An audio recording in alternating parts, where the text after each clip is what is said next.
Bismillahirrahmanirrahim. Assalamualaikum warahmatullahi wabarakatuh. Perkenalkan, nama saya Hamrin dengan NIM 2002 1050 1029. Jadi pada kesempatan kali ini saya akan menjelaskan tentang materi implementasi sistem file. Langsung saja. Adapun pokok pembahasan kita pada kesempatan kali ini itu adalah yang pertama struktur sistem file, implementasi direktori, metode alokasi, manajemen ruang bebas, efisiensi dan performansi, perbaikan, sistem file berstruktur log, dan network file system. Oke, langsung saja pada struktur sistem file, di mana file itu adalah unit penyimpanan logika yang berisi kumpulan informasi yang berhubungan atau yang saling berhubungan. Nah, sistem file berada pada penyimpanan sekunder atau disk.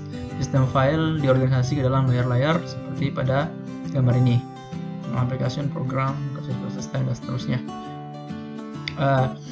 Ada namanya virtual file system atau VFS, merupakan implementasi sistem file yang berorientasi objek. Nah, VFS itu memungkinkan antar muka sistem CAL atau API yang sama digunakan untuk sistem file yang berbeda. Kemudian yang kedua ada namanya implementasi directory. Nah, implementasi direktori itu menggunakan daftar nama file linear dengan pointer ke blok data. Hal ini berdampak pada pemrograman yang mudah tetapi memerlukan waktu yang lama untuk eksekusi. Nah, untuk solusinya adalah untuk mempercepat waktu eksekusi tadi itu digunakan tabel hash berupa daftar linear dengan struktur data hash. Dengan struktur data hash akan mengurangi waktu pencarian direktori. Tetapi struktur hash mempunyai risiko bertabrakan apabila terjadi situasi di mana dua nama file hash yang berbeda berada pada lokasi yang sama. Kemudian yang ketiga ada namanya metode alokasi. Metode alokasi berhubungan dengan bagaimana blok-blok pada disk dialokasikan untuk file. Terdapat beberapa metode alokasi, antara lain alokasi berurutan atau continuous allocation, kemudian alokasi berhubungan, linked allocation, dan alokasi berindeks atau indexed allocation.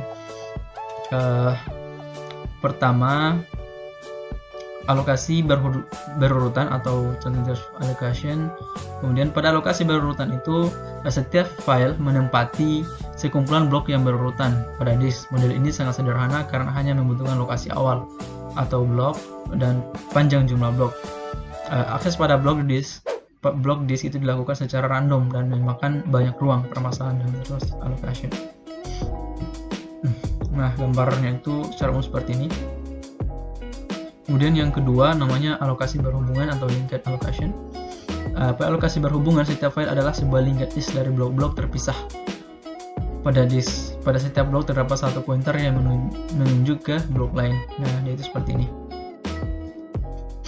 Kemudian yang ketiga ada namanya alokasi berindeks atau indexed allocation, di mana pada alokasi berindeks terdapat satu blok yang berisi pointer ke blok-blok file. Alokasi berindeks berupa bentuk logika. Pada alokasi berindeks memerlukan tabel indeks yang membawa pointer ke blok-blok file yang lain. Akses dilakukan secara random. Kemudian manajemen ruang bebas. Daftar ruang bebas biasanya diimplementasikan sebagai bitmap atau bit vector bit.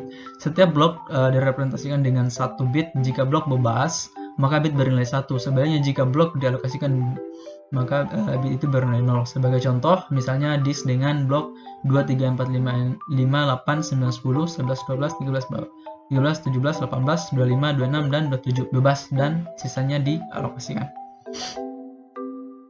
Kemudian efisiensi dan performansi. Efisiensi penggunaan ruang disk itu tergantung pada lokasi disk dan algoritma direktori secara tipe data disimpan pada entry directory dari file. Nah, untuk meningkatkan performansi, penggunaan ruang disk itu digunakan disk cache yang digunakan pada bagian terpisah dari main memory untuk penggunaan blok yang sering. Selain itu juga menggunakan teknik untuk optimasi akses berurutan yang disebut free behind dan read ahead. Kemudian perbaikan. Untuk memperbaiki sistem file dilakukan dengan memeriksa konsistensi dengan cara membandingkan data pada struktur direktori dengan blok data pada disk dan mencoba memperbaiki inkonsistensi. Selain itu juga dapat menggunakan program sistem untuk backup data dari disk ke penyimpanan lain, floppy disk atau magnetic dan lain-lain. Kemudian sistem file log structured, di mana sistem file log structured atau journaling menyimpan semua update ke file sistem berbagai transaksi. Nah, semua transaksi ditulis ke log. Sebuah transaksi dijadikan committed jika ditulis ke log. Kemudian Soon Network File atau sistem NFS. Nah, Network File System adalah implementasi dan spesifikasi dari sistem perangkat lunak untuk mengakses remote files melalui LAN atau WAN. NFS merupakan bagian dari Solaritas and Sun OS yang berjalan pada Sun Workstation menggunakan Unreliable Datagram Protocol atau UDP atau IP protokol dan Ethernet.